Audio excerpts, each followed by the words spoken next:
হাত বান্ধিবি পা বান্ধিবি মন বান্ধিবি কেমনে আমার চোখ বান্ধিবি মুখ বান্ধিবি পরাণ বান্ধিবি কেমনে আমার হাত বান্ধিবি পা বান্ধিবি মন বান্ধিবি কেমনে আমার চোখ বান্ধিবি মুখ বান্ধিবি পরাণ বান্ধিবি কেমনে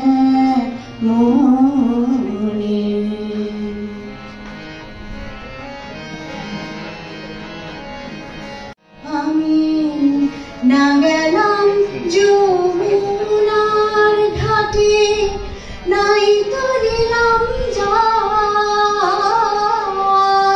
না হেরিলাম তারে সখী না হইলাম চঞ্চল আমি না গেলাম যমুনার ঘাটে না তুলিলাম জল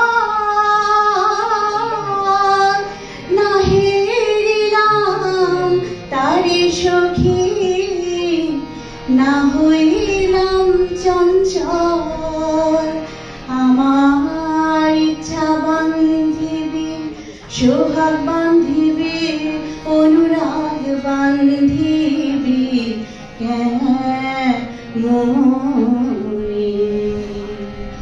আমার হাত বান্ধিবি পা বান্ধিবি মন বান্ধিবি কেমনে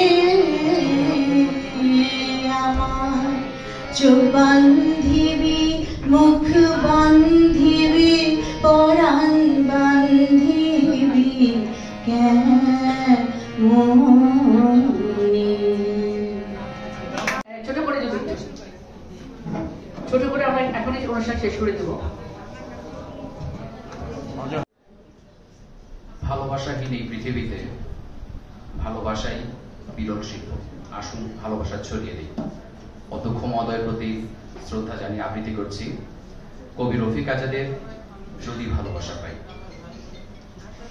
যদি ভালোবাসা পাই আবার শুধরে নেব জীবনের ভুলগুলি। যদি ভালোবাসা পাই ব্যাপক দীর্ঘ পথে তুলে নেব ঝোলাঝুলি। যদি ভালোবাসা পাই শীতের রাতের শেষে মখমল দিন পাব। যদি ভালোবাসা পাই পাহাড় ডিঙাবো আর সমুদ্র সাঁতরাবো। যদি ভালোবাসা পাই আমারও আকাশ হবে দ্রুত শরতের নীল। যদি ভালোবাসা পাই জীবনে আমিও পাবো মধ্য অন্তমিল। যদি ভালোবাসা পাই আবার শুধরে নেব জীবনের ভুলগুলি। যদি ভালোবাসা পাই শিল্প দীর্ঘ পথে বয়ে না যাব কাঁথাগুলি। ধন্যবাদ সবাইকে। পরে আপনাদের জন্য একটা অ্যানাউন্সমেন্ট করব। সো আপনারা ধৈর্য ধরে থাকবেন, চলে যাবেন না, কারণ আপনি কি শুনে অনেকে চলে যেতে পারেন। আমি আর একটা অনুরোধ করব, বিশিষ্ট আবৃত্তিকার যারা আছেন রাহানা মিস, হাসিনা বিলকিস মিস, আপনারা আমাদের সুন্দর দৃষ্টিতে দেখবেন। আবৃত্তি করার চেষ্টা করছি আদিত্য অনিকের লবণ কবিতা। বইমেলায়, থিয়েটারে, ক্যাফেটেরিয়ায়, পহেলা বৈশাখে, ভ্যালেন্টাইন উৎসবে শুধুমাত্র মেয়েটার চোখে পড়ার দুঃসহ চেষ্টা ছাড়া ছেলেটা পুরো দোস্ত সাধারণ। মেয়েটার রূপে ও লাবণ্যে, ফ্যাশনে ও বসনে আগাগোড়ায় বিশেষণ। এক ঝাঁক প্রজাপতি উচ্ছল তারুণ্যের ভিড়ে ছেলেটা একেবারেই সাধারণ। তবু অতি বড় সাহস করে একদিন বলেই ফেলল, আমার সাথে চা খাবে? ছেলেটার দুঃসাহসী অপারে অবাক মেয়েটা কি জানি কি মনে করে বলল, চলো। মেয়েটার মুখোমুখি বসা ছেলেটার বুক ধরপড়, আনুষ্ঠা জিহবা চায়ে চুমুক দিয়ে বলল, ও ওয়েটার, আমাকে একটু লবণ দাও না। মেয়েটা অবাক হয়ে বলল, তুমি চায়ে লবণ খাবে নাকি? ছেলেটা বলল, হ্যাঁ, আমার জন্ম নোনা জলের সাগর পাড়ে। নোনা চায়ে চুমুক দিলে আমার চোখে ভেসে ওঠে আমার গ্রাম, নোনা জলে ভেসে যাওয়া বাবা মায়ের মুখ। মেয়েটা অবাক হয়ে শুনল ছেলেটার কথা। তারপর বলল, আমি কোনো দিন সাগর দেখিনি। আমার বাড়ি পাহাড়ে, ওখানে গাছ হয়ে উড়ে যায় কোমল মেঘ পাখির মতো। সাগর আর পাহাড়ের গল্প ক্রমেই নিবিড় হলো দিনে দিনে। তারপর বিয়ে, সংসার, সবশেষে বুড়ো বুড়ি। বুড়ো মারা যাবার আগে বুড়ির হাতে একটা চিঠি দিয়ে বলল, মরার পর খুলবে।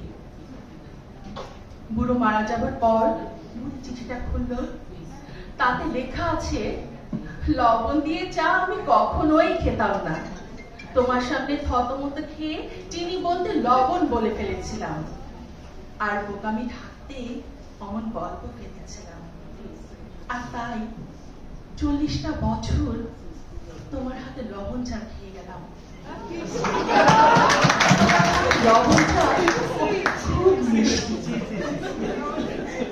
বুড়ি প্রতিবেশীর বাড়িতে বেড়াতে গেল একদিন, তাকে চা দেয়া হলো।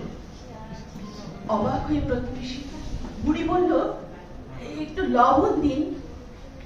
অবাক হয়ে প্রতিবেশী বলল, আপনি লবণ দিয়ে চা খাবেন?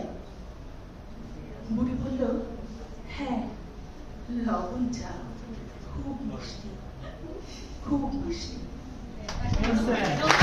আসলে আমি অ্যানাউন্সমেন্টটা একটু চালাকি করার চেষ্টা করেছি যাতে আপনারা চলে না যান। আমার পাশে সবার লবণ চায়ের দাওয়াত। গগনে গরজে মেঘ ঘন বরষা, কুলে একা বসে আছি নাহি ভরসা। রাশি রাশি ভাড়া ভাড়া ধান কাটা হলো সারা, ভরা নদী ক্ষুরো ধারা খর পরশা। কাটিতে কাটিতে ধান এলো বরষা। একখানে ছোট ক্ষেত আমি একলা, চারিপাশে বাঁকা জল করেছে খেলা।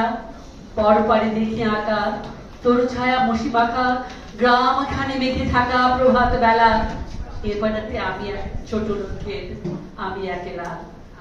গান গেয়ে তরিবে কে আসে পারে, দেখে যেন মনে হয় চিনি উহারে। ভরা পালে চলে যায়, কোনো দিকে নাহি যায়, ঢেউগুলো নিরুপায় ভাগে দুধারে। দেখে যেন মনে হয় চিনি উহারে। ওগো তুমি কোথা যাও, কোন বিদেশে? বাড়িকে ভেড়াও তরি কুলেতে এসে। যেও যেথা যেতে চাও, যারে খুশি তারে দাও।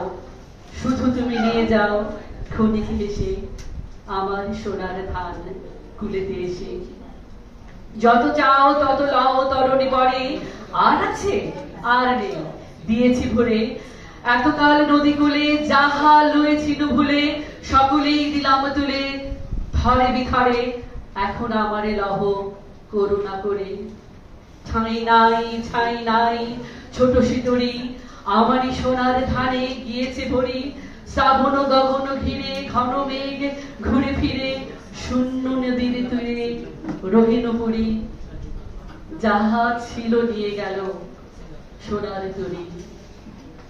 ধন্যবাদ। রবীন্দ্রনাথ।